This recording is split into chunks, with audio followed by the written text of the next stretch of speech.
online. Would you like to unmute and say hello to us? Hello, good evening. Good evening, everyone. Thank you. Thank you. Thank you so much. Today is about learning. Would you like to unmute and say hello to us? Hello, good evening. Thank you. Today is one session that we would all go home becoming better trainers. We're already good trainers, but we'll go home becoming better trainers. And who is going to take us through this session? One of our best around. A consultant, executive coach, author, and international development professional with extensive experience in trade, agribusiness, leadership, and enterprise development. She is passionate about empowering individuals and organizations to communicate with confidence, lead with purpose, and create lasting impact. This lady has served several leadership roles within Toastmasters and is committed to developing leaders across generations. That's why she's the best hand for the job today. She is the author of From Nigeria to the World, a practical guide to international trade and exports. As Hubert H. Humphrey Fellow, Titi continues to contribute to global perspectives on leadership, public service, and sustainable development. Please go into your space, your chat space, pick the best emoji that you feel you can appreciate this leader, DTM Titi Ojo, as I yield the reins to her as she runs us through the trainer session. You have the lectern, ma'am. Thank you.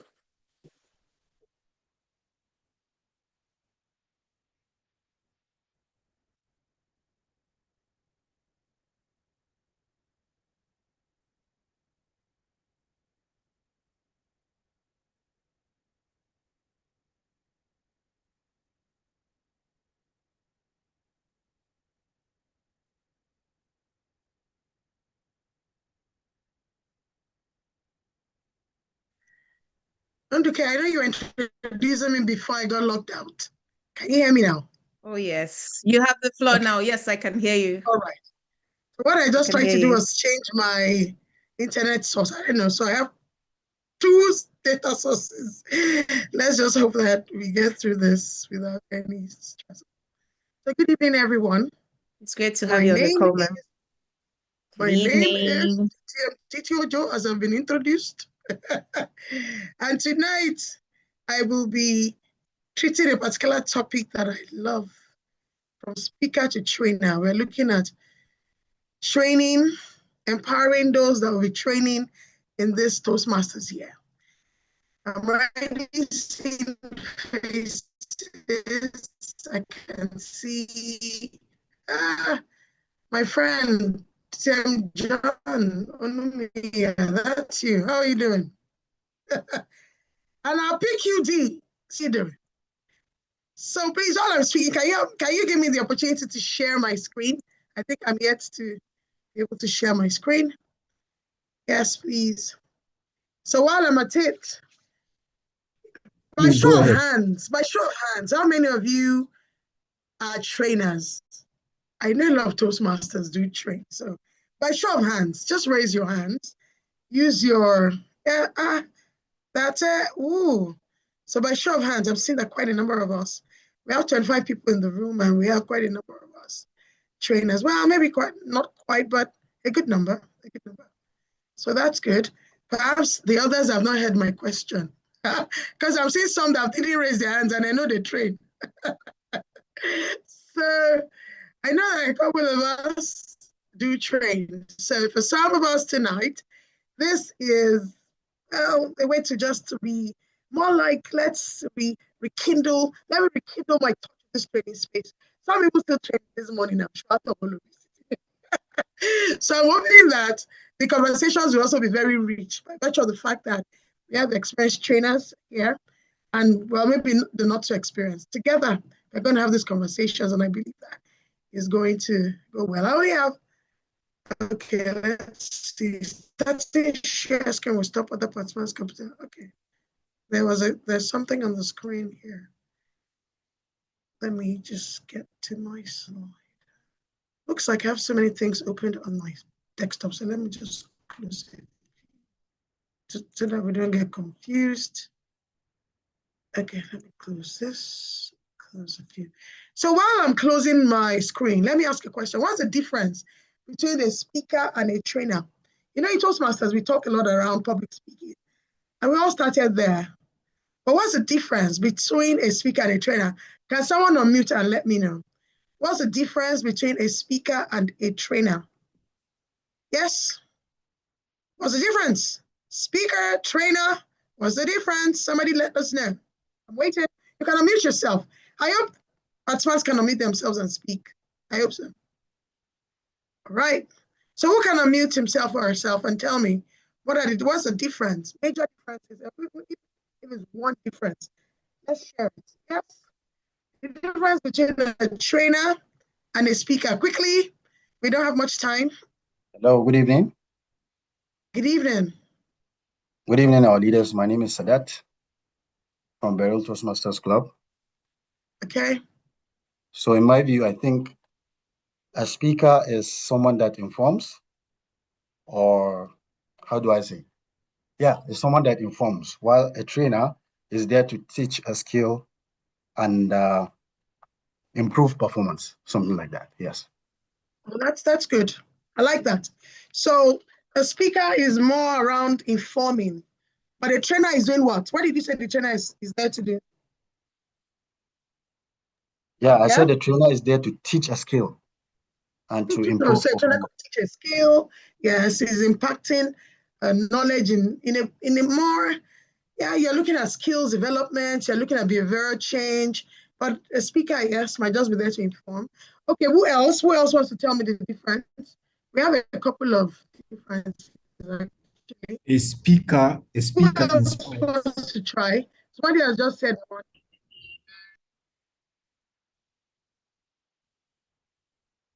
A speaker is what? Can you come again, please? Can you come again? Who just spoke? Hello? Is somebody speaking? Okay. Yes, Who else? I was for the floor. A speaker Okay. inspires, he informs, he persuades, but a trainer teaches people how to perform a skill or apply knowledge.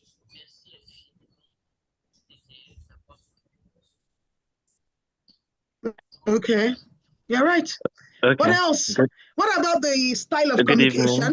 Yes, somebody also wants to say something. Good evening. Yes, good evening. Good evening. I can hear you. Distinguished Toastmaster. Yeah, so a speaker inspires and motivates. He does so through oratory and skill. He is able to entertain the audience and inspire them to change their ways of thinking. But he does so little to their skills. While a trainer educates, and then he demonstrates certain ways of application of the skills he taught. And then he helps people develop competencies through his speech delivery. He does so through activities, through demonstrations, and sometimes through deliberations. Thank you.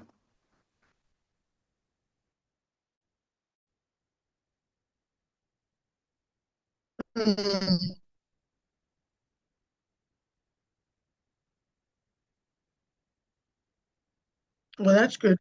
Thank you very much. So we just quickly get around that. One last thing I will also say is about style. So you see a speaker is one way coming to his audience, and they're interacting, exchanging ideas, he's testing their understanding, he's giving them feedback, they're giving him feedback, he's giving them a skill, he's trying to check whether the skills are even learned at the end of the day, he's trying to ensure behavioral change in that particular audience. There's something that could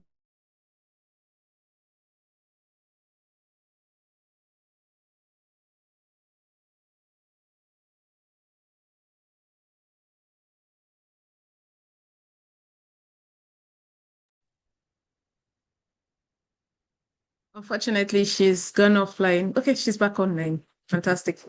Ma, you're muted. TNTT. This is what I hate the most when the internet is going off on me. Yes, I can hear you. I said what I dread the most is happening to me right now. God. But let's just write on. Can you see my slides? Let me go sharing again. So we've talked about the differences between a speaker and a trainer. So I'm glad that we're able to at least put something around that. Thank you very much, everybody. So our course objectives tonight, and no particular order really, because I have just 45 minutes. I'm going to rush through, and I'm glad that some of you already know where we're headed anyway. But we're going to be looking at a few things around gap analysis, because that's what makes also a trainer. It's checking skill gaps, knowledge gaps, and it's trying to find a way to bridge those gaps. And that's why even training in Toastmasters, you're looking at the knowledge gaps, the skill gaps that our officers may The line have. is breaking, or is it from my end? Trying to see how we can help to bridge those gaps. So of course, needs assessment is very important, creating a lesson plan. Glad that to be from mine. Hello, can you all hear me? Yes, Can but you it's all hear me? breaking. Yeah, but it's We can hear breaking. you now. Hello? Currently, I can hear you. Hello, can you all hear I can me? hear you. Yes, we can. Okay. Dear DTM, Okay. I want to get back to my maybe Wi-Fi off and the see where video that's at. too. Okay, let me just, oh, you can, okay. When you can't, do let me know so I can switch to my Wi-Fi maybe. Okay. Okay, let me try that. Okay. So let me know if that works.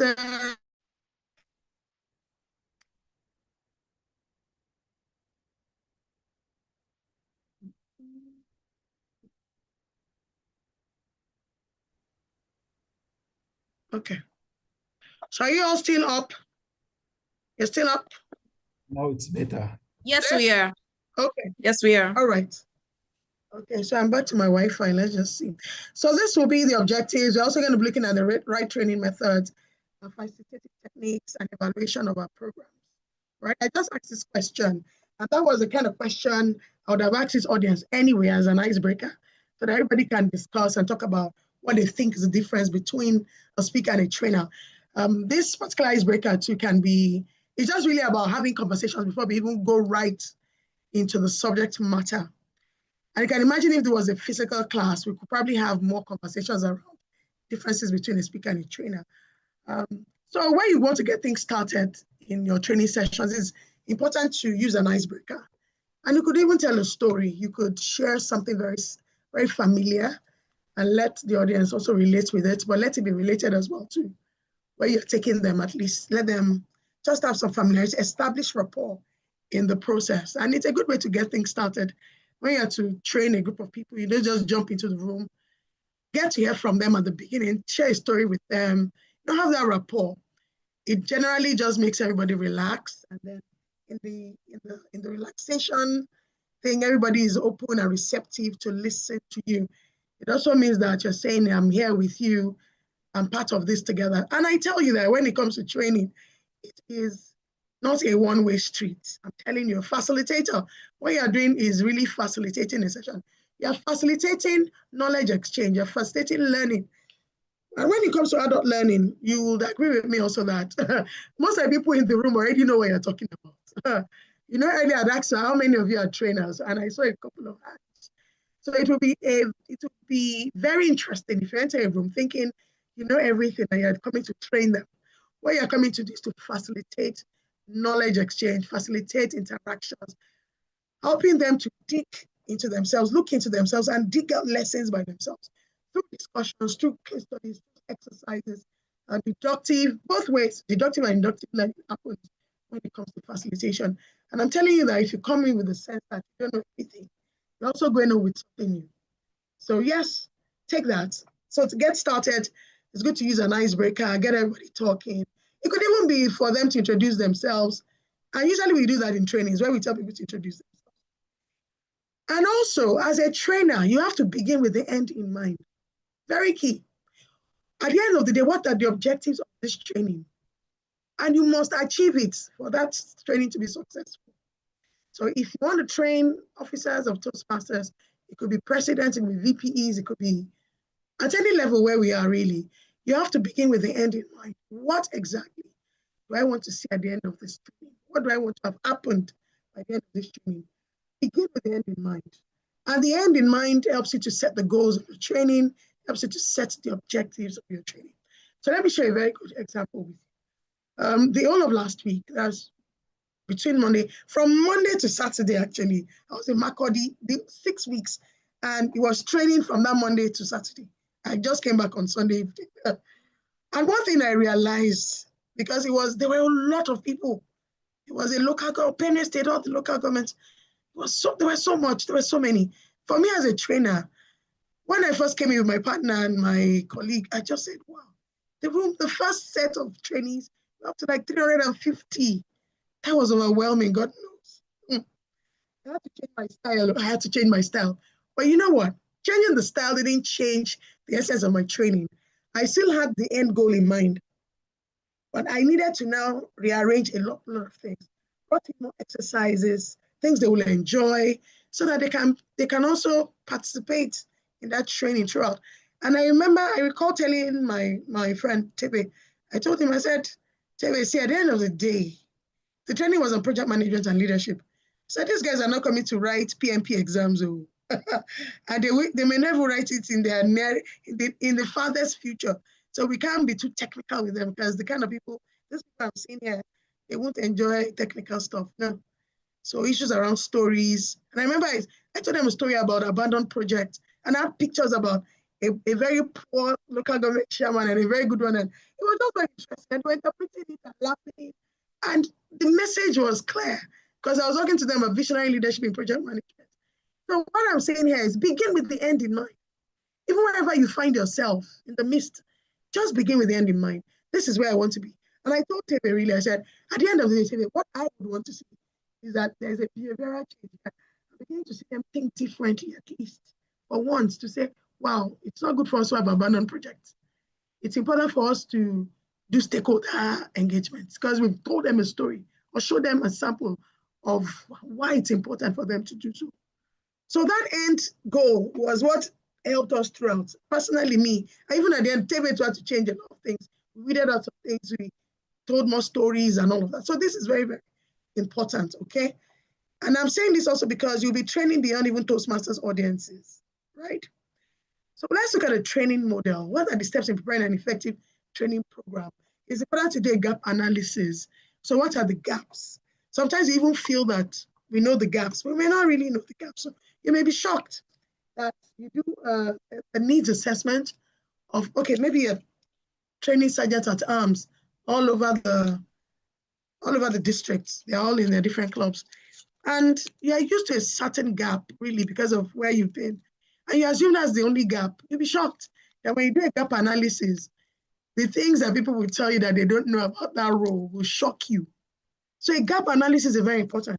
A gap analysis helps us to design our training or determine our training objectives so that we can actually hit the goal of what we plan to do, and so that we also bridge the gaps successfully. And the participants don't leave the room thinking that there's still more that wasn't taken, or they still leave empty. That would not be nice. And of course, when you do your gap analysis, create a lesson plan based on adult learning theory. What's the adult learning theory? Can somebody tell me what adult learning theory has taught you? Yes? Yes, quickly. I'll be interacting with you guys, and I want to do that frequently, because when you're online and at this time of the day, people get tired, so it's good that we interact. You can type it in the box as well. What do you understand by adult learning? Adult learning. What do you understand by adult learning? Yes. And what does that tell you? What is the adult learning theory? Yes. Because people that are coming to your class are adults. We are not teaching young children, right? Yes, so what's the adult learning theory? What does it tell you? Quickly, you can type it into the box. I want to be seeing your typing. I want to see you in the chat active. Quick, quick, quick, quick. That's the best way to learn online. You need to keep engaging the people you're speaking to, since we're not directly in my front or you're in physical space. So what is the adult learning theory? Yes, adults learn by what? Hello, trainers in the room. Yes, adults learn by experience sharing. They learn by contributing ideas. Yes, by contributing ideas, they're happy that they're part of the learning process. So adults want to learn by contributing their own ideas as well and be part of that learning process. They learn by discussion, and by discussion, they can also share their own stories. They can relate to somebody else's story. Yes, adults learn by interacting, and that's why you don't just give a lecture to adults. My dear, when you give a lecture and you ask them a few minutes later, what did you learn? They will just be looking at you. Because the adults come to class, they have a lot of things on their mind. So these are things that engage them. Visuals. They want to be independent learners, and that's so good. Independent learners will mean, everyone is deducing something from that room. And that's why when you deal with adult learners, there's really no right or wrong answers, because everybody's coming from a paradigm of some sort. Everybody's coming from a background. Everybody's coming from what we call a frame of reference. So independent learning is very key. They learn by role play games. Wow, they're self-directed. So when you come in and you're doing as if I'm the one teaching you somebody is 50 years old, you're telling him, teaching him in a way that you feel he doesn't know. He's just looking at you like. Adults prefer to take responsibility for their own learning and have some control over the process. Absolutely. That's what everybody's part of. When it comes to the case studies, for example, everybody goes to read the case study and everyone is contributing. They say, okay, this is what I think about it. So they have some control over the process. They learn when they're carried along. They want to express their opinions. They are differently motivated. Yes, and there are different things that motivate them, the children. And most of the time, we come into that room with years of experience under our belt in different aspects. And that's why a trainer may not, as a trainer facilitator, you can't tell me you know everything. It's not possible. Because there are places you've not been. These adults in your class have been there. They've worked there. They've tested some techniques. They have even applied real life scenarios that you have no knowledge about. And by the time you allow them, give them the environment where they also independently share their own experiences, where they interact with others, where they share their stories, and where they can even share their learnings from this class. They can decide to share their failures. They can share their failings. At the end of the day, we harmonize that knowledge into something. Everybody is going on with something, and that's the whole idea. So the training methods are all the things we've talked about earlier, and I'm going to still talk about them in detail as we move on. So the training methods is key. We've talked about role play. Some of us talking about role play case studies, visuals, videos. Oh, that's interesting. So how do you train these people? Case studies are there. You have even as a facilitator, what techniques are you going to use that makes your class, very engaging, very, very engaging. And that's also in an adult learning class. You don't do too much of lecture. You do a bit of lecture, maybe a 10 minutes. When you should switch to something, an exercise. I was sharing with you a class of 350 this last week, two different sets of about 350 each. My God. And there are days I noticed there was maybe that new batch. There was one of the days that came in and I saw a whole table, they're putting their heads on the table. I was just sitting at the back. And I noticed that they were not connecting so well, truly. So I had to tell my colleague, I just told him that, please, I think we should today. I don't know why these guys are. Maybe they're tired, maybe they go late. But there were ways we had to handle all of that. And at the end of the day, of course, we evaluate the program. So I'm still going to talk to you about evaluation also as we move on from here. Okay, so let me, then next will be, after we evaluate the program, and this is good. So let's look at gap analysis.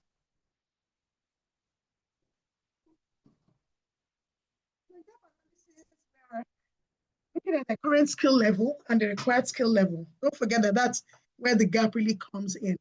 What's the gap in their learning? Someone just joins Toastmasters Club and he's been given a role, and the role really is like throwing him into the middle of the sea. So you can actually think of that person's background. And maybe that person has not really worked in an organized system also before. You cannot compare that person to another Toastmaster that joined you. He's had industry experience. He's done a couple of things that really putting him in the role of, into that role that he currently sits in Toastmasters. It just needs to just adapt it. So that's why it's important to do the gaps analysis, really. So you know where everybody is coming from. But you know in Toastmasters also, you know that beyond knowing their current skill level, we want all our officers to be at a certain level, and that's a required skill level. So your gap analysis helps you to see where everybody is and then where we want them to, and that's how we design our programs. Now, your training objective must be action-oriented, okay? So you're telling them at the end of this training, you'll be able to do this. So we use words, we use action words. And of course, your objectives must be realistic. At the end of this training, you'll be able to interpret, blah, blah, blah. You'll be able to fully interpret the Distinguished Club program. That if that is where you're taking them to in that training, then you're looking at actionable words to use. And this actionable words is the destination. You know, earlier I said begin with the end in mind. So at the end of this training, this is what you will be able to do this. I know, because you have designed your program in a way that as you move on and use all your skills and the knowledge and all that, at the end of the day, they should be able to do this really. And this is very important because your training objective guides you, guides the way you even design your program, guides the way you facilitate, guides the case studies you're going to use, because you know where you're headed. So I talked about adult learners earlier. We talked about this. Adults learn to be, they like to be involved in the planning process. They relate to materials and experience. They want to be seen to fill the gaps. They relate the material to their daily work, to their daily lives. And I tell you, when you even use case studies that adults are very, very familiar with, then that is so important. So I remember, I'm going to be going back to this previous training that I just did, because I asked them, we're talking about visionary leadership in project management. And one question I asked, because they're from different local governments, right? And I asked them, how many of you are used to abandoned projects? And they all laughed. Oh, we say a lot around that. So, okay, your own local government, how many projects have been abandoned? And they had stories to tell. And from there, I was able to pick something from there to make it the foundation of my conversation in that particular session. So they could relate to it. They could relate to it, and that's very important. There's a video here, I'm unable to play it, but it just talks about how adults learn. Okay? So there's a lesson plan, although it's 5 W's and 1 H, which I added eventually. But the 5 W's is when you're starting out, who is the audience? So ask yourself, who are the people that will be in my class? Who are the people that will be speaking to? Who are the target audience? Why? The objectives of the session. What are the objectives? Then you begin to look at the topic and the content development. Absolutely important. And let me also say this, when you're developing your content, there are times you start with the topic, then you develop the content, and you go back to revise your topic to suit your content. So you're not done until you're done, really. You're not done until you're done. And then there's something around the content, because content is everything. Topic, yes, reflects what you're going to teach. But content is so important. When you look through the content of a training session, it must tie to the objectives. You look at the content and say, okay, that's what I want to teach. Does it fulfill the objectives? That is a question you have to keep asking yourself until you are done with building this content. It has to get back to the objectives. It has to tie back to the objectives. And then the time frames for each module, very key. So you're teaching maybe 5 modules, and you're telling yourself, okay, 1 hour each for each module, 1.5 hours. Time frames should also be realistic. Realistic doesn't mean it takes the whole day. Even if it's 1.5 hours, ask yourself, can I really teach this 1.5 hours? And then you allot time. You allot time to, if there's a lecture in there, okay, the first 10 minutes, the exercise, the debriefing, and all. So there could be 4 different segments in one single session. But every segment of that session helps you to, makes the learning holistic. And the where is also the location of the session. So when we're talking about where, and this is important. For example, where could be online. So sometimes you want to use content that will be suitable for an online audience. You want to use content that's suitable for a physical audience. You want to check, where is this training going to hold? What are the facilities? In some cases, you also want to know where training is going to hold, because it really helps to situate certain things. In some cases, you're planning role plays, you're planning breakouts, and you have not even checked you have not answered the question of where. If you don't answer the question of where, you get to your location and realize that all the activities you plan might probably not work. You have to do a last minute mergers of everything. And of course, I just added R, which is the methodology of the style. Okay. So I've talked about this. If it was lecture, it shouldn't be longer than 15 minutes before you introduce an interactive exercise. Use visual aids as memory joggers. That's very important. Ask questions to promote involvement. Use handouts. So let me say this. Okay, I'm not starting my pictures. I have pictures. Now use handouts. There are cases, and I'm saying this is my personal experience, right? Because we do PowerPoint presentations, well, I don't do handouts as much. But there was a training I did last year for, well, these guys were from NNPC, I think. Yeah, they were NNPC. And they were from a very technical division. So I thought of it, what kind of exercises can I give them? I actually went digging my archives for some serious brain-racking questions. Things that they were enjoying doing, though, or bringing them back to the technical knowledge that they had, and now they could apply it. I could not do that with just a PowerPoint presentation. In fact, that's probably one of the very few trainings I've done that actually had physical handouts, and those handouts for each person probably would be about 10 pages each. A lot of case studies, questions. If this happens in your location, on a particular, maybe an installation, what would you do about it? Like there were loads of stuff there. And I realized that these guys also noticed, because first day, well, a lot of them were quite advanced in age, I think so. I noticed they could get very tired. Now I'm giving you my own personal story. I even noticed there's a woman there, she was always sleeping. I mean, she was always sleeping. And not only her, but her own was really bad. If she sits down, she's just sleeping. I don't understand why. And I had to ask her. So that's a part of feedback. I gave them some feedback even in class, and they all agreed that observations were right. She sleeps a lot. And I caught like 2 or 3 of them doing that. So I felt that, okay, I'm going to use handouts. I'm going to put them in their groups. Okay, somebody read, discuss it where you're seated. Page 2, they knew how to flip to their page. They were writing. I had to do that. That was the only way to keep them engaged throughout the 3 days of that training. We did stuff online on the board, yes, but the handouts made a lot of difference. And the kind of exercises I gave them, wow, it was really at their level. In fact, the comment was that one guy said, Titi, you took me to Harvard. He said something like, you took me to Harvard today. Like, this is something I really enjoyed doing today. And I felt, thank God, because I didn't even start out thinking like that, truly. I think it was the first day that made me go back to those handouts. I'm going to tease out some really interesting kind of work that they could do. Okay, so note that. And interactive methods, role play, case study, we've talked about it, demonstration and exercise, right? So can somebody tell me, when do you use demonstration? Let me ask that question. Demonstration, when do you use demonstration? Yes, you can type it in the box.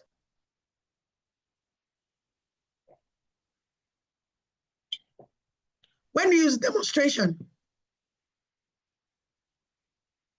Hello? When do you use demonstration? Yeah? Let me see if someone has answered my question. When do you use demonstration? We have the role play, we have the case study, the exercise. When do you use, so demonstration, okay, Mercy says to emphasize a point. Demonstration is more akin to skill-based kind of.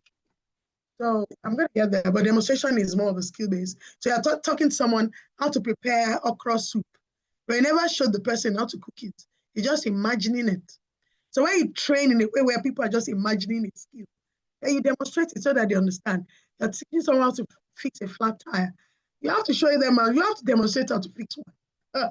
You're teaching them how to make a bag. You have to show them how to make one. And that's demonstration in your class. You have them around and then you demonstrate. Just like, we do this in our chemistry practice, right? And this is very important. For interactive methods, participants experience a given situation, they share reactions. So that comes in all our case studies, our role plays, our exercises also, yes, when you're teaching skills or something is used as a reinforcement tool, absolutely.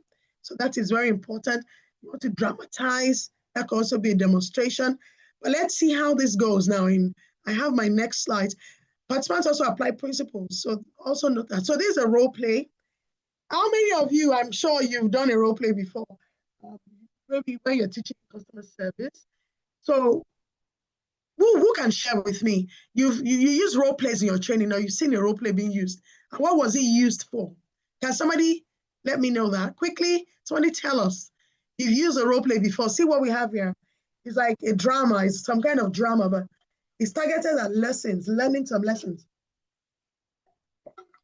Does someone want to talk? Good evening. Yes. Yes. Good evening once again, the entity. Yes. So for me, I use role plays, especially when I'm training feedback delivery. So sometimes there's a need for one person to be the one giving the feedback, and then the other to demonstrate receiving the feedback. So you want to watch out for reactions, you want to watch out for open-mindedness and receptivity. So you allow the other person to give the feedback, applying the method you've given them, you've taught them, and then you wait and watch the other person's reaction. And then after that, you ask the audience, what do they notice? And you get to receive different insights because different people see things differently. Exactly. That's when I tend to use role plays. So one thing I want you to go away with is when you do a role play, there must be a debriefing, by all means. Okay? And then you ask your audience what the different things they saw. Different things they saw, because you'll be shocked that you're aiming at one thing, but 5 people saw 5 different things through that role play, and they can just talk about it, and you're like so surprised, like, wow, I didn't even see it that way, right?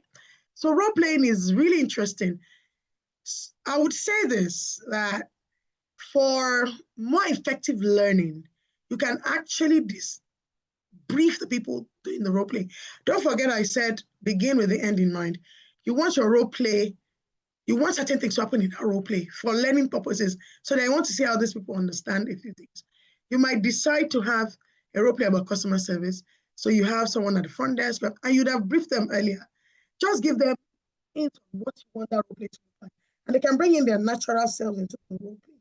By the end of the day, there's something you're trying to teach, or that's something you're trying to train by using the role play. So it's always good also when you do role plays to prepare people that would be part of that role play so that they can do it very well. And the learning can be better reinforced, okay? So role play, just like you see, is like drama, right? You can see it right there. These people on the stage. So role playing.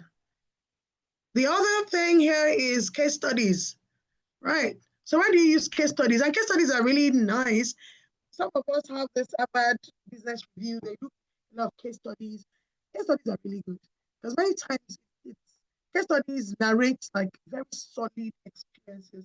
Something happens in an office, the characters clearly noted, a scenario is painted in that role play, and it's something that could happen in real life, really. So case studies are really good. And at the end of the day, you ask open-ended questions. If you were this person, what would you have done in this situation? Those open-ended questions are always very good, really, for case studies, because it now allows everybody to have a conversation around those questions. And you see, a member of the team will say, well, for this is what I would have done. Somebody will say, well, that's not what I would have done. Because if you look at the case study, you see that Rose, when Joy had annoyed her, she went to, because case studies have to be also very, very clearly written. I love good case studies. Case studies that enable serious thinking, strategic thinking. Case studies are very good for strategic thinking and critical thinking. So your case study is well written and well composed. There are parts of that case study that even enables people to think strategically, think outside the box. There's some things in that case study that will help them. I remember there was a training I did for CBN 1 year like that, and wanted to do, I wanted them to discuss, it's the strategy department. So we built a case study around the Naira, it was a Naira redesign, actually, that particular case study. My, that case study, we discussed it for close to 1 hour, because everybody had different things to say. And each time they go back to one part of that case study, okay, look at this paragraph. I really love the way the case study went, because it was a very detailed case study. So if you wanted to arrive at a particular inference, you could look at a particular paragraph, a particular character in that case, or maybe a committee that made a decision and what led to it. It was quite detailed, and I loved how that case study helped us to really look at what the challenges were with that particular project and why it failed. So case studies are very important. You could develop your own case studies, and you could use other people's case studies, right? I try to develop my own case studies at best. And in some cases, I also get case studies when I see anyone I want to use, I use them. So demonstration is what we discussed earlier. So this is demonstration. She's teaching them how to cook rather than telling them lecturing them about cooking. She's demonstrating how to chop the vegetables and all. This is demonstration. It's just a lot really for skill-based training. And then we talk about exercises. So what is the use of exercises? Can somebody tell me? What is the use? What are the uses of exercises? Yeah, quickly, before we run to the next phase, and then we can do one or two things. Yes, please. What are the benefits, or why do you use exercises? Somebody tell me. Why do you use exercises in the training? Is anybody going to speak? I just move on. Yes? Yes, you use exercises when people have sat down for very long. You use that to warm them up, and maybe some may be sleepy and talking has not brought them back. You use that to wake them up and continue your thinking. Okay, so the exercises here, what you've just told me now is like icebreakers, really. Okay? But when you want to use exercises in learning, exercises can also come in as, something physical, good. But think about this. You've taught them a couple of things already, and you now want to give them exercise to test what they have learned, okay? So usually participants are given exercises so that they can review what they've already learned. And you can also understand whether they actually were following you, okay? So exercises are very important. So look at exercise as something as simple as you're in the class, and your class teacher gives you an exercise. Why does he give you an exercise? It's to test your learning, really, just to know whether you got the point. So it's possible that you also give exercises. And exercises may be closed loops, really, and closed-ended. But at the same time, yes, the exercise, I put this as physical exercise, but physical exercise is to create energy. So that's also very, very important, right? Keep the energy moving. I remember in this last week's session, honestly, it's a large class and they were just noisy. It wasn't easy. It wasn't easy. I had to get used to it. I remember there was one of the days and I had to quickly do like a lecture, but I was able to say, after that, I said, okay, all of us, can we get up? So that really helped. We did a few things as exercises, and some are just bodily movements, and that was it, and we're fine. Okay, and they got back down. Once they were down, okay, now I'm showing you a picture of something, 2 people, can you deduce what's happening in these cases? And that was really good. Anyway, so that helps. Physical exercises help, absolutely. Especially when your audience, they're tired. And how do you do physical exercise when you're on an online class? What do you do? Let me hear you. You're teaching an audience on Zoom, and your session is 2 hours, or even 1 hour. How do you bring in exercises, physical exercises now? Yes? Hello? How do you bring in physical exercises? And I'm going to bring in one right now. How many minutes have we sat here? Is it 45? Can you stand up? Let me see. Can you just stand up? Is anybody doing what I'm doing? Let me be sure. Can you just stand up from your seat? Are you standing? Are you standing? Let me see. Are you standing? If you're standing, just say yes. So you're standing, you're putting your hands up. So can you put your hands up and just shake it? Shake your hands. Then your feet, spread them out, just spread them out and shake them and shake them and shake them. That's very important. Very important. I hope you're doing it and not just saying yes.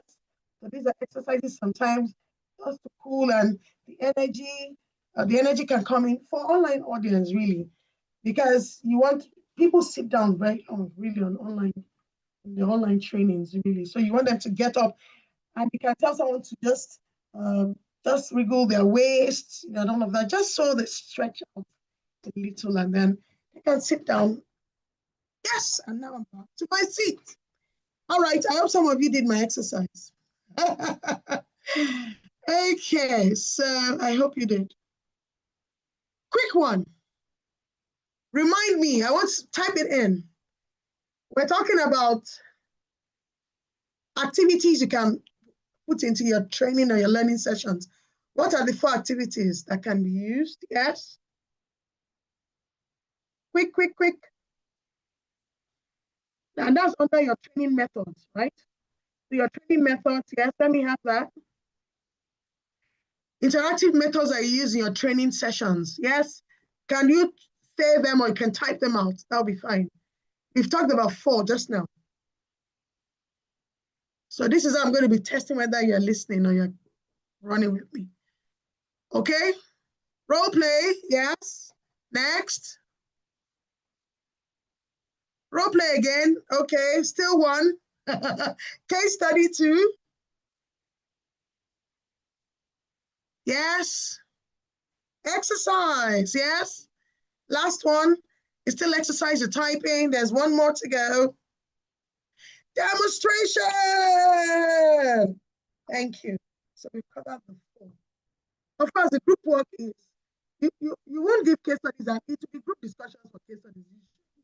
Okay? Even in demonstrations, people get up and you can also do demonstrations and everybody is excited and doing something around the table as a group.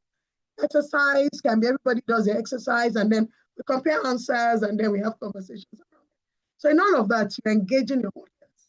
You just keep engaging the audience, and that's absolutely important. And of course, in the course of that, you're having discussions, interactions from the beginning to the end of a training. All right, so in a situation where, and I wanted to divide us into groups, but I think I won't do that again because of time. But here, I wanted us to discuss in groups really. So you have to facilitate a training session on member engagement and retention. Okay? What interactive activity can you do here? Yes? Under training for member engagement and retention, what methods can you use here to drive home the point of member engagement? Quickly, give me one of the 4. The 4 that I talked to you. Yes?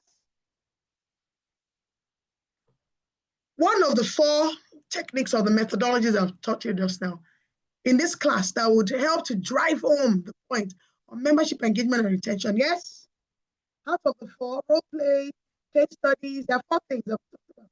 So, yes, Patrice Zongo said role play. You're right. So, do you want to speak, DTM Zongo? Do you want to speak? Are you able to speak? Because I want to ask you a question. Hello, just say hello to me. Hello. So she had mentioned role play for member engagement and retention. So can someone tell me the kind of role play that we can have here for member engagement and retention? Yes? Can someone tell me the kind of role play that we can use in a member engagement and retention training? Quickly. Waiting. Can I try? I don't know if I'll get it right. Oh, please try. It's okay. Can you train somebody to pitch another participant on why he or she should renew because of the benefit he or she stands to gain? And you see how the pitching is done. And if it's done very well, it's expected that people will respond to how it wasn't done well or things to be added to engage somebody to be retained in the club. Okay. Yes, I would. Well, to a good extent, yes. But I said something I'm looking for. Because Patrice said role play, and I'm like, okay, what kind of role play? So if you look at that title of the training, it says member engagement and retention. Even if it's retention that we want to do a role play about, what kind of role play can we enact in the class? Yes, in that room. Yes. Somebody wants to speak. Yes. Can I try, please? Good evening. Please do. So for the role play, I'm thinking we bring 2 members out and then we tell one to engage the other and ask him or her why she wants to leave, why she's not willing to renew. Mm-hmm. engage the person and find out what motivates her. Why did she join Toastmasters, or he or she joined Toastmasters? What motivates them? What value are they getting from it? What value have they stopped receiving that has made them not want to renew? And if it's a role play that you have rehearsed before, you have a script for, you can actually tell the person that's been asked this question to roll out all the different reasons why people leave, right? Exactly, yes. Exactly. And you can cite an example, even in that role play, and say, well, I've been here for the last 1 month. I've attended your meetings up to 4 times. I don't even get any role to play. I've tried to call the president and he doesn't pick. You know, these are things that are happening, right? And that could be in a role play. And then we can even see whether it's the VP membership that is having this conversation with this member. We also want to see how the VP membership will react to that feedback. So it could be a full circle role play, really, where we're also going to be looking at the VP membership's reaction to that feedback she has just received. Whether she just said, oh, we're really sorry. Okay, next time we won't try that again.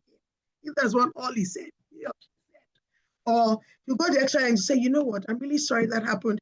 And it tells, do you have a minute or so to have a conversation with that person or something, or quickly do something about the situation, okay? So that could be a role play. So there are different role plays you could do in this context. And somebody said, Patrick said, I was thinking a situation where a person can interact with a member. Yes, who no longer shows up. That's another one. A member who no longer shows up. So this interaction didn't happen in the club. They probably met at the mall. Said, oh, how come we've not been seeing you? And the person rolls out all the possibilities, everything in his mind, and you're wondering, my God. And in fact, you can even make it that the person said some things that you would have never expected for someone to say, being the reason why they did not show up. Those days when I brought a friend to Toastmasters, she didn't stay more than 1 month. She said she thought we travel a lot in Toastmasters. I said, we travel now, but you have to pay for your trips. So these trips you people used to go for, I thought they used to sponsor it. So you see you. So he said, well, she came because of the trips and all of that. I said she didn't get it, she left. So you can imagine that that's why someone joined Toastmasters. This is a real example. She's still my friend today. Adeza, you raised your hand. Oh, yes. Good evening, dear leader. Thank you so much for sharing so much value. So I just wanted to add to the part on member engagement and retention. I feel a group discussion would bring out points that's even beyond the facilitators' information scope. It's possible that you have something in mind, but discussion will bring more points. You'll be shocked to know why some members are leaving. You'll be shocked to know certain options the club utilizes to retain more members and keep their members engaged. So I would open the room for discussion so there's more points.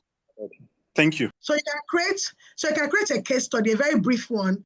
Toastmasters Club have noticed that in the last 3 years, or in the last 1 year, 5 members had left the club. So it was not a net loss. 5 people joined and 5 people. And, you can talk about the expos. I've been wondering what really is the problem. What's the cause of this particular situation?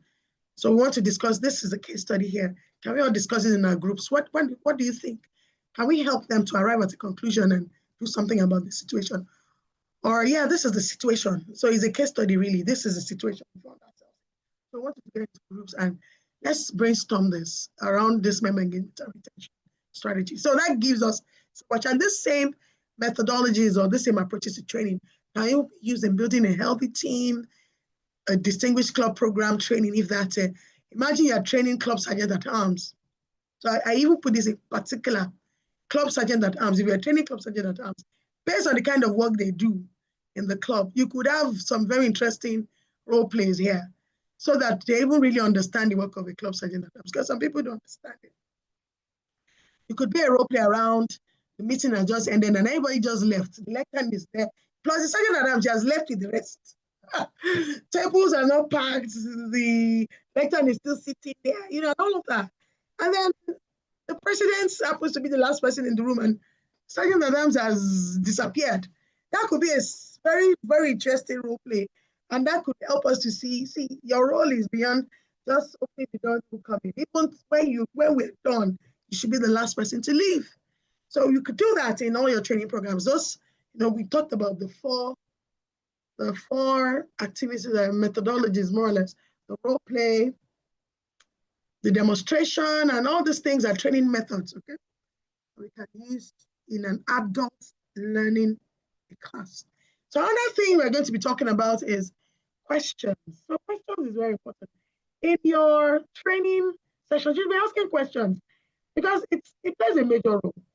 And you're asking questions, you're asking your audience questions, you're asking your participants questions. You see, I've asked questions several times in this training as well, so that you can interact with me on what you're learning. You can also contribute to the conversation. This is very, very important. And you can direct the questions to individuals. You can direct to the general house. So you have different types of questions. So you have direct questions, and that's very key. In that case, you're asking one particular person the right question. An overhead question, as you see there, is directed to the entire group, okay? And open-ended questions. Well, in this case, you are soliciting opinions, actually, but you're looking at a variety of responses. So if an open question, you have various responses. And a closed question tends to be the ones that is very factual. So you are actually expecting a single answer to that because you already know it's the fact. If the fact is evident, and that could be used in cases where you don't want to spend so long discussing a thing. You can use a closed question just to let us arrive at the answers or the solutions to what we want to discuss. So this is very important. You have direct questions. One of the reasons why I use direct questions also might be some people in your class may not want to speak. So you want to direct questions. So the shy ones, or someone that's not spoken since morning, you could just look at that person and say, I haven't heard you speak since morning. Can you tell us, what do you understand by? And you can even let the person be more comfortable by saying, there's no right or wrong answers. What we just want to see is the understanding of the subject, really. So the person can also open up, because some people are shy. They don't want to speak in your class because of the fear of sounding stupid. They feel, there are people like that. They just feel they don't make sense when they're speaking. I don't understand, but some people are like that. And that's why they're shy. They don't want to talk because and they're intimidated when they see members of their class speaking and everybody is making sense, and they begin to wonder, am I so intelligent like these people? So they want to be quiet. But when you call people like that in a direct questioning format, you're also making them comfortable to speak, okay? The open format is also good because here there are no right or wrong answers, really. There's no right or wrong answers. So an open question solicits their opinions, basically. So everybody can say what they think. So a variety of responses. Overhead, I'm generally just asking everyone here. Anyone can answer. And I'm telling you, even the shy person can answer. Now, there's something about feedback as well in your training sessions. So feedback now is to your audience. I'm not even talking about feedback that they give you, right? So feedback is very good. Feedback is also about what you think about your class, what you've seen them do well. If you feel there's something you need to talk about quickly so that adjustments can be made, it can be made. It helps them to understand and interpret their own behaviors. Very, very important. Okay? And it's constructive. So when you're giving feedback to the audience, don't overload it. Be specific about what. If it's a behavior that you want to change, be specific about it. I had to tell my people in marketing that they were making noise. And it wasn't helping me, truly. I had to give that feedback. And I think that day they were quieter than the first day. Because, and you know what I told them? I told them that because they are noisy, the facilitator is shouting because my voice has to be above their voices, even though I'm using a microphone. I told them that. I had to tell them that their noise is making me feel as if I have to shout. And that's it. And I also told them that I told them a bit about facilitating styles, that usually when a facilitator is facilitating a session with students or with participants, there's something they want to see. They want to see that you are paying attention, you are listening. I had to say all of that. And it also makes the facilitator very comfortable that is making sense to the audience. So it's important. And really, I recognize even in that 350-man class, I recognize that about 4 of them that from the beginning of my class to the end, they were the ones participating, they were the ones just acknowledging every bit of slide I was presenting. And honestly, they were the same people that came to ask me for my slides after. And they became my best friends before I left. But you say you are giving constructive feedback. I told you about the NNPC people. I said one woman slept a lot. I stylishly, I could crack jokes, so we all laughed about it. But I was like, Ajay, is it that you don't sleep from home or what happens? Yes, since you've been in this class, if I'm going to give the price for sleeping. And the funny thing, I didn't even mention it immediately. I said, I think I'll give a prize for the worst or the people that sleep the most in this class. And she naturally just said, I'll be the winner of that prize. She gave herself, let's see, I know it's about giving sleeping gift. I'll be the one that will win it. I said, oh, really? So you sleep a lot. So that's how I entered the conversation. I said, actually, I've noticed that you do that a lot. She said, Titi, I cannot even help it. She said, she can't help it. That every day when it's 12, midday, 12, her eyes will just close by default.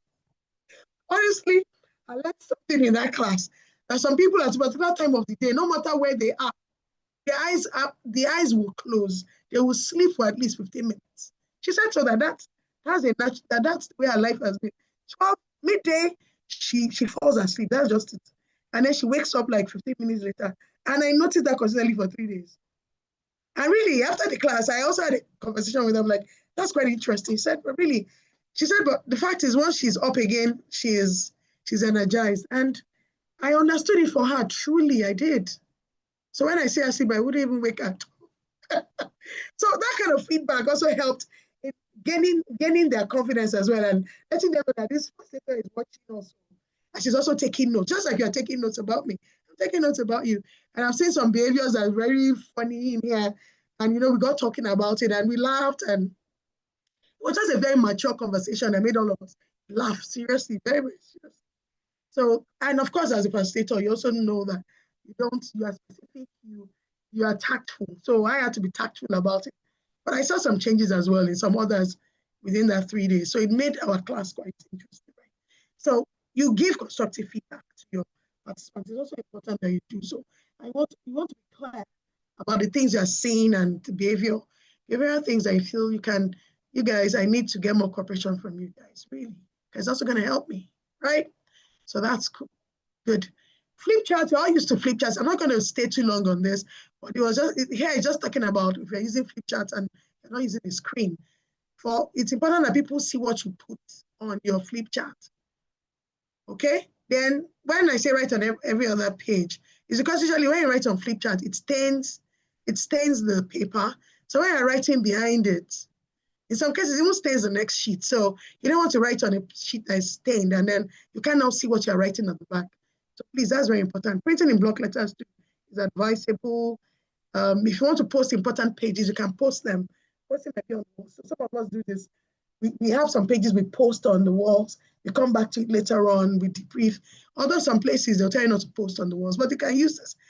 Because it's possible that you have flipped far away beyond where you started from, and it's hard to keep coming back. So you can actually post some important pages. You can limit your slides, your flip to one topic, 7 lines. Just very brief, like we have in PowerPoint rules as well. So it says stand sideways as you write, use water-based, stacking, blah, blah, blah. Talk about visual tips here, and it's still the same thing. Your visual tips, keep simple and to the point. Lettering should be bold and legible, you should be able to see it. Write notes on frame, use graphics to illustrate concepts, show visual while talking about it. So you're talking about a visual, let the visual be up, okay? There was someone engaged to do a training session for me, and it was so funny. So she puts one slide on the board, and she kept on talking. She had spoken about the second slide and the third slide, but she was just on the title on this. And I was like, Madam, move this slide now. It was so funny. She didn't move the slides. She just kept on talking. And then when she now moved the slide, she now went back to start talking about it again. And then I realized that maybe she's not used to presenting, although she lectures in the university. Can you now see? I think at the time, right, as you know, because she lectures in the university, she should be able to. But I realized that in the time of preparation, when I told her to send me her PowerPoint slides, my God, it was something else. It was something else, truly. I had to help, I had to redo everything. And I told her, I said, they could come in early, we'll do a bit of some quick practice, but she didn't come in on time either. So we couldn't do those practices. And I saw how she just kept on talking. She did not move her slides. She was just on. And at some point, I had to just come in. Trudy, you trust. I just jumped. When I realized she's reached a stage where it's okay for her to stop, I just told her, do you know what? I'll take it up from here. And that's how I continued. Because that was very important even to the brand. And honestly, the person that came to do evaluation of that session said, all your sessions were so good. The only one that I'll say was that one taken by that woman. I said, but I noticed that you came in to salvage the situation. I said, oh, so you noticed that I came to save my soul there. Okay? So let's quickly do this. And I think we're almost at the end. In your trainings, you have different kind of participants. So you have those that are talkative. We call them disruptive types. So there's a talkative person that keeps talking and will not let us even hear what every other person is saying. Some people are like that. We have a very silent person. This guy doesn't want to talk to anybody. She's just there. He's not talking. People you ask questions, they rather don't come under the table. They just don't want to do anything. And they're just so indifferent. You see them as very indifferent because they don't show emotions about anything. They're just silent. And it also gives you some concern. I hope you know. When you see someone in your class that is not even just participating, anyway, it will give you some concern.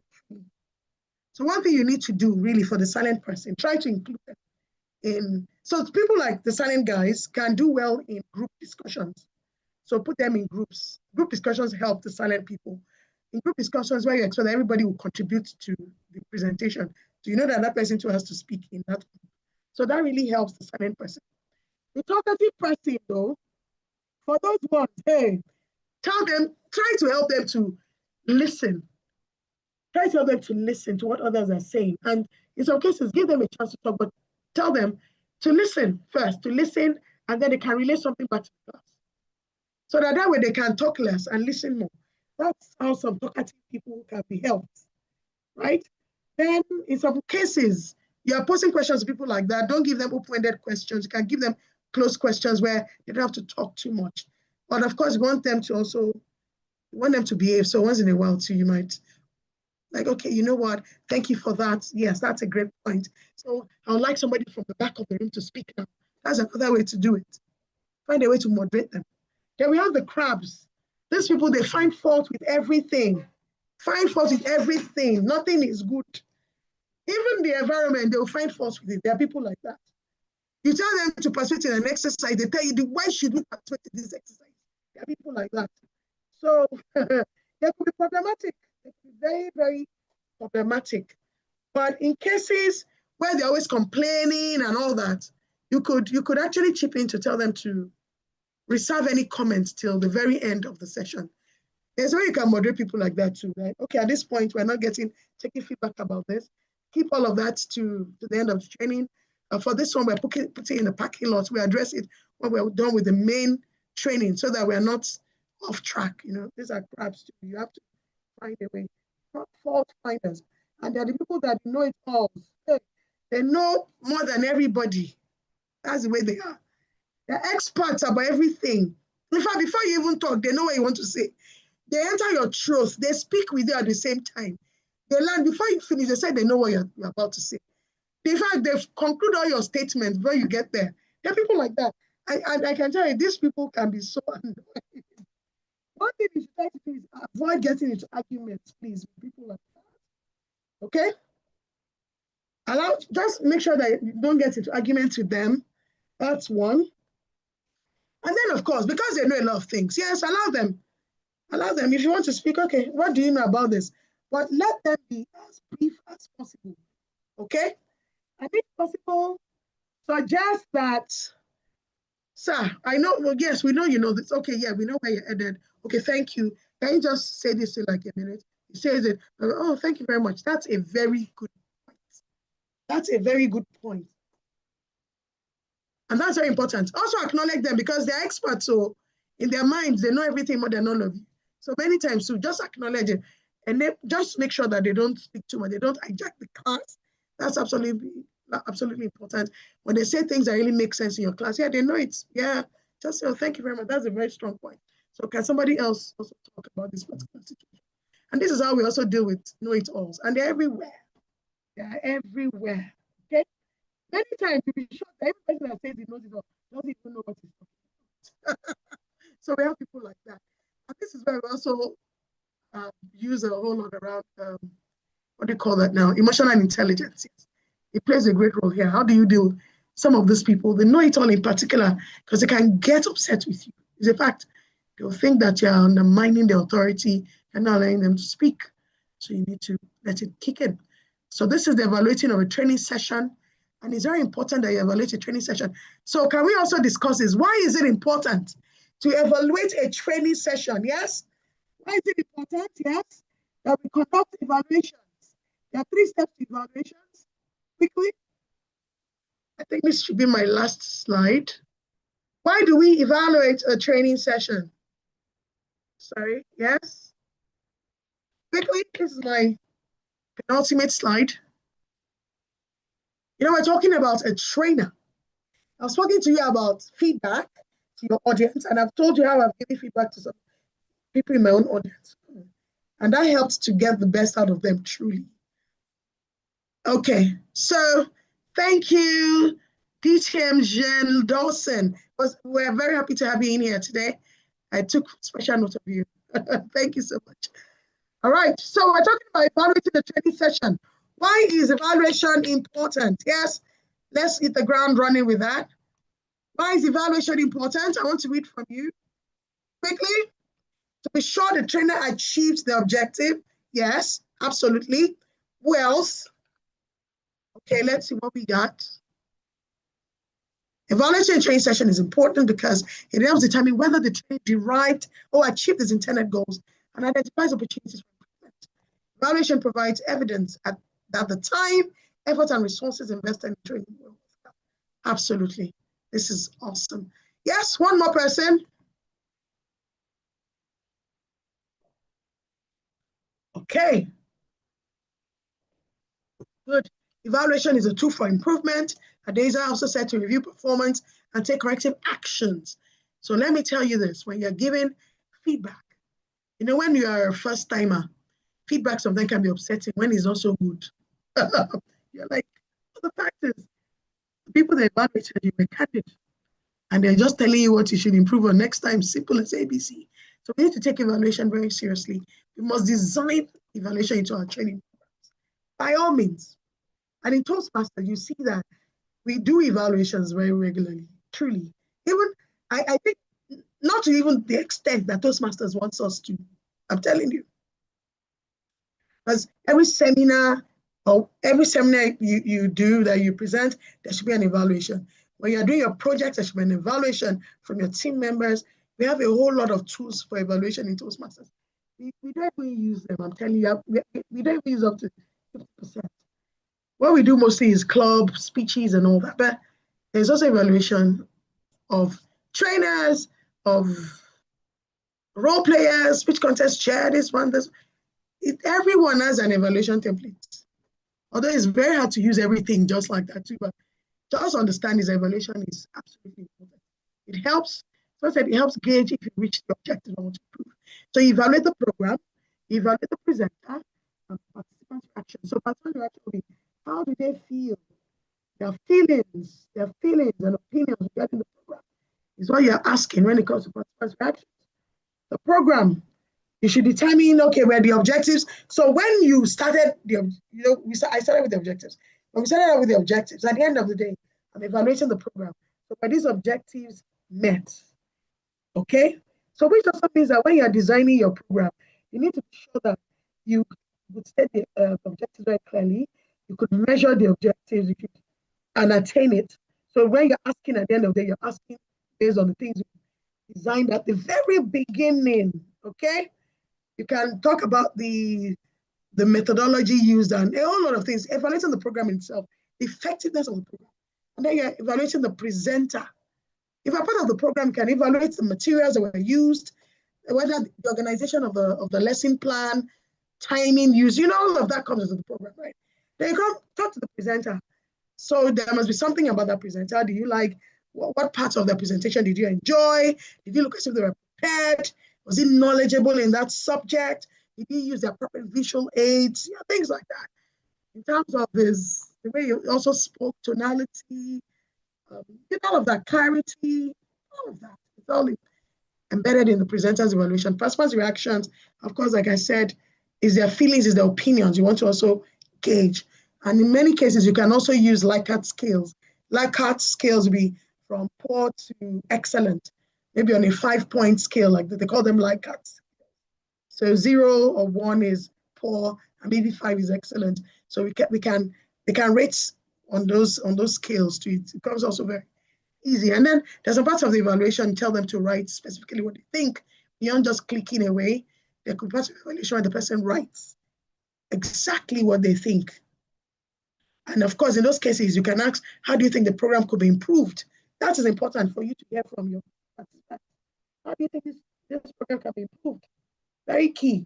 What did we do well? What did we do well? Where do we think we needed to improve? These are things that we ask. And when you're asking for feedback as well, this evaluation exercise, let your participants understand that this is very crucial, that you have it and they should be as true as possible.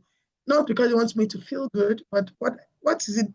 What to express is what I want to know, basically. So don't say it was fantastic when really you endured the session. You know, in this part of the world, we don't want to make people feel bad, but as long as the evaluation doesn't have someone's name on it, because it's usually anonymous, it's all right. Also write it in a nice way. You can write something in a nice way, but you are trying to also trying to change something that you didn't think it was so good. But you write it in a nice way. We've learned that even in feedback to Toastmasters, where you still comment for a good work and then you recommend what you think could be improved in the coming sessions. Okay, so I think I'm at the end of my presentation. What I just had at the last slide here, I said training is a performing art.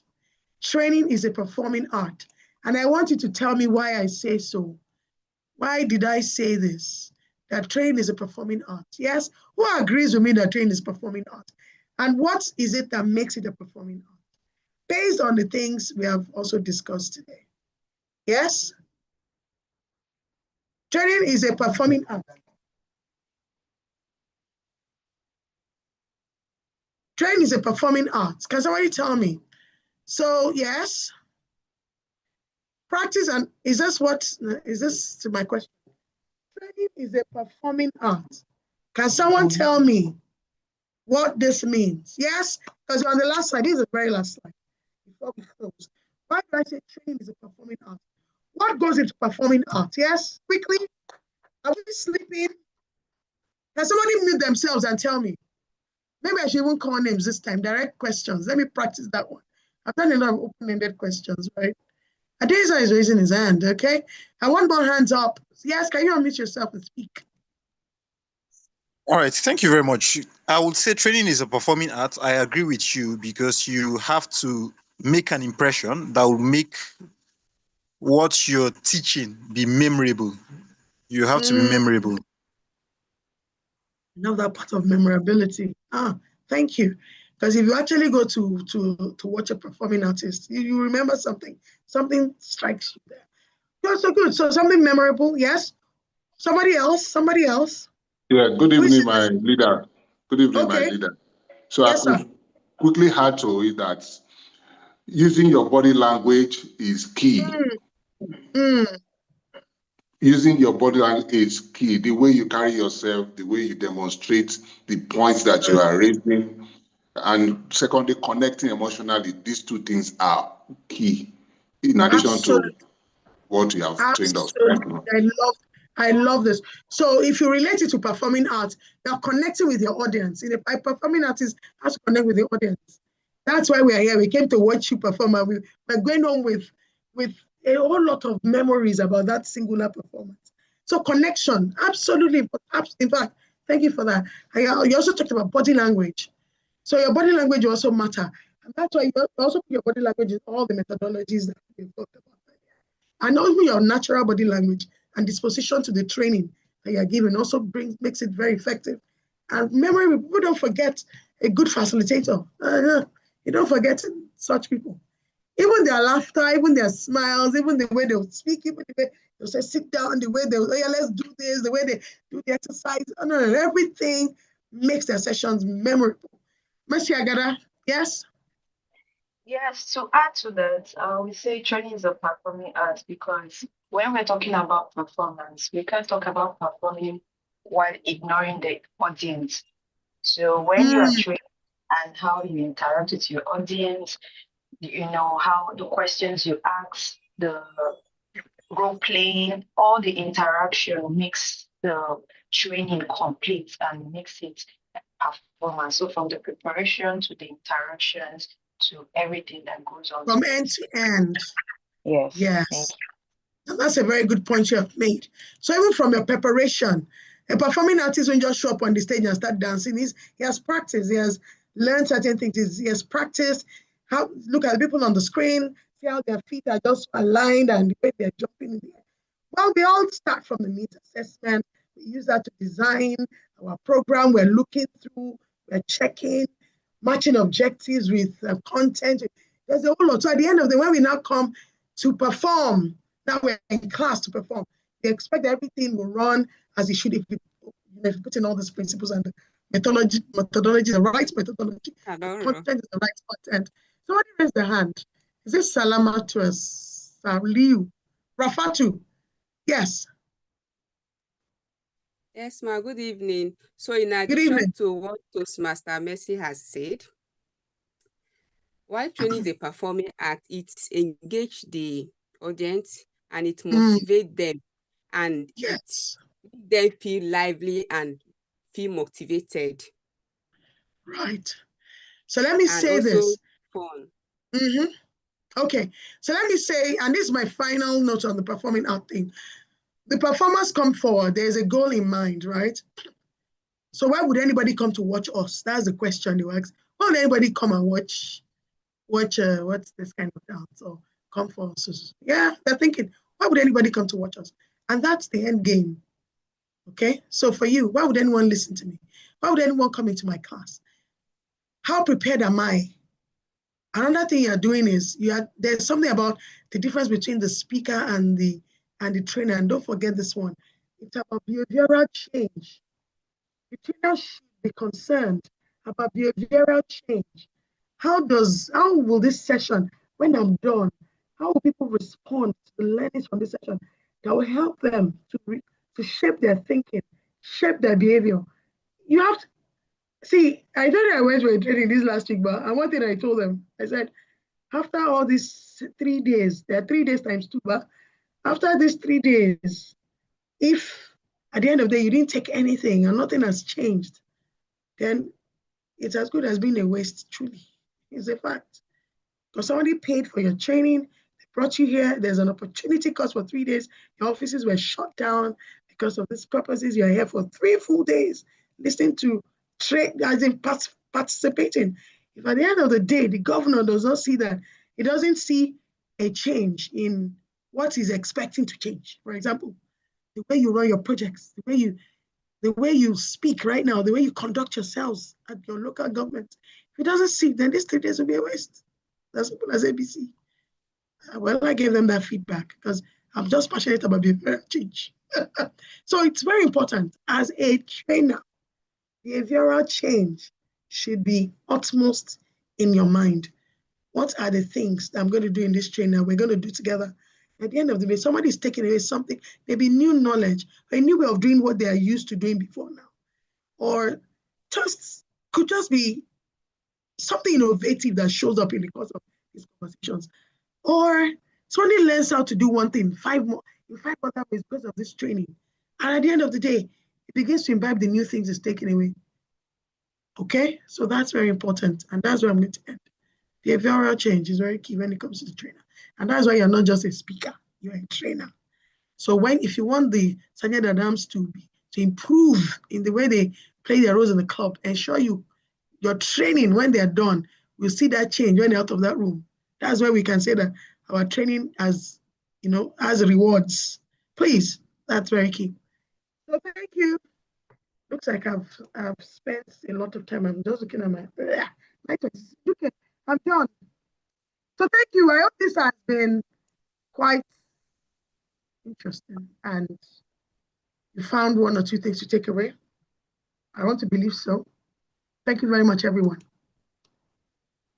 Wow, thank you. Thank you so much, ma'am, for that insightful and engaging session. I must say that the knowledge shared today will undoubtedly strengthen our trainers and contribute to the success of club officers training across District 130. We say thank you again. I must apologize to our team of trainers. We were meant to keep you for an hour. We've added 30 minutes. But before we shut down this room, I will have to bring the leader of this house, our program quality director, DTM Stella, to give us a word before we run out. Ma'am, you have the floor. Good evening, Toastmaster Ndike. You are the what do you call it? You are the owner of this show.